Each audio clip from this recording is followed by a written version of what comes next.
Welcome to రాజనీతి.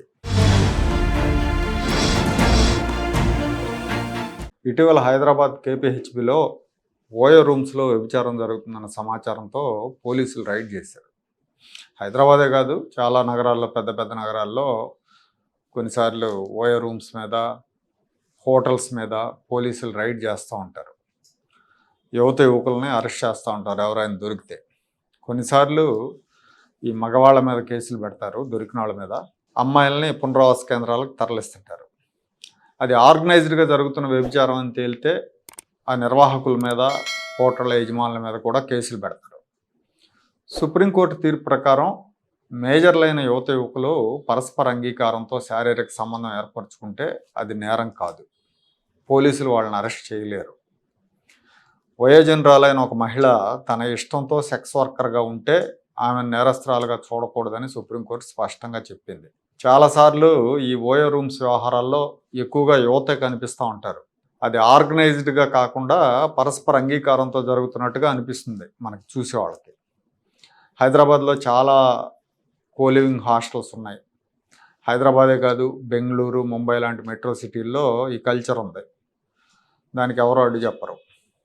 అయితే పోలీసులు ఏం చెప్తారంటే, వ్యభిచార రాకెట్ నడుస్తుందన్న సమాచారం ఉంటేనే మేము రైడ్ చేస్తాం, అదుపులో తీసుకుంటాం అని చెప్తారు. ఈ పరస్పర అంగీకారంతో వెళ్ళేవాళ్ళు ఎంజాయ్మెంట్ కోసం వెళ్తుంటారు. వ్యభిచార రాకెట్ల ద్వారా వెళ్ళేవాళ్ళు పొట్టకూటి కోసం వెళ్ళటం, లేదంటే కుటుంబ అవసరాలకు సరిపడా ఆదాయం లేని వాళ్ళు వెళ్తూ ఉంటారు.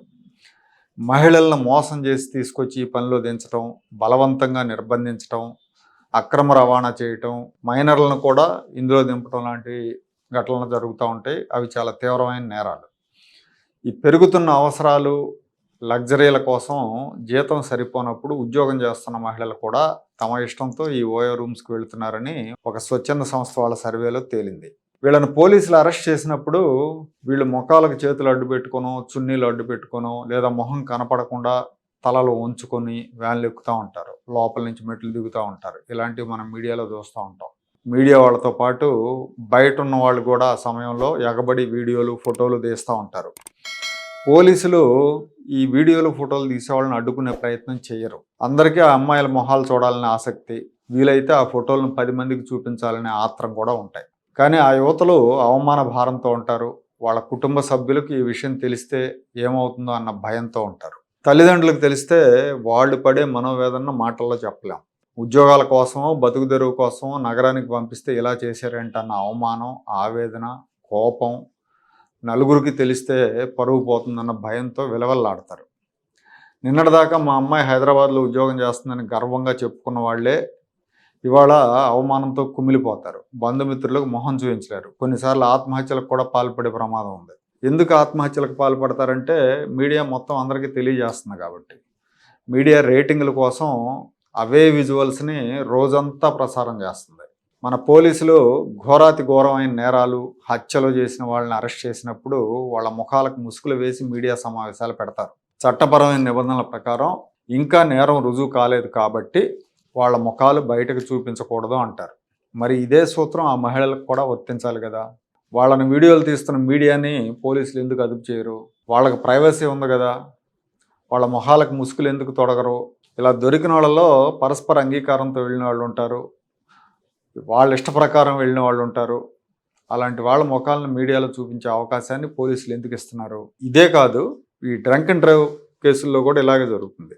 డ్రంక్ అండ్ డ్రైవ్ టెస్ట్ చేసేటప్పుడు కూడా ఇదే రకమైన శాడిజంతో వ్యవహరిస్తుంటారు. బంజారా హిల్స్, జూబ్లీ హిల్స్ లాంటి ప్రముఖులు ఉండే ఏరియాల్లో మీడియాని దగ్గర పెట్టుకుని రోడ్ల మీద బ్రీత్ అనలైజర్ టెస్టులు చేస్తూ ఉంటారు. ఆ సందర్భంలో సినిమా ప్రముఖులు, రాజకీయ ప్రముఖులు దొరికారంటే ఇక మీడియాకి పండగే పండగ. కెమెరాలు మొహం మీద పెట్టేస్తారు, కారు మీద పెట్టేస్తారు. ఆ తర్వాత రోజంతా అవే విజువల్స్ వేస్తూ టీఆర్పీ పెంచుకుంటారు. ఎలక్ట్రానిక్ మీడియా వచ్చాక ఈ 2 దశాబ్దాల్లో ఇలాంటి ఘటనలు కోకొల్లలు చూసాం. పరస్పర పోటీలో మీడియా విలువలు పాటించడం మానేసింది. కనీసం పోలీసులైనా ఇలాంటి విషయాల్లో కఠినంగా ఉండాలి. నిందితుల్ని బాధితులుగా మార్చడం మంచిది కాదు. వాళ్ళు నిందితులైనా, వాళ్ళు బాధితులైనా, వాళ్ళు స్వచ్ఛందంగా వెళ్ళిన వాళ్ళైనా వాళ్ళకి గోప్యత హక్కు ఉంది. ఆ హక్కును అందరూ గౌరవించాలి.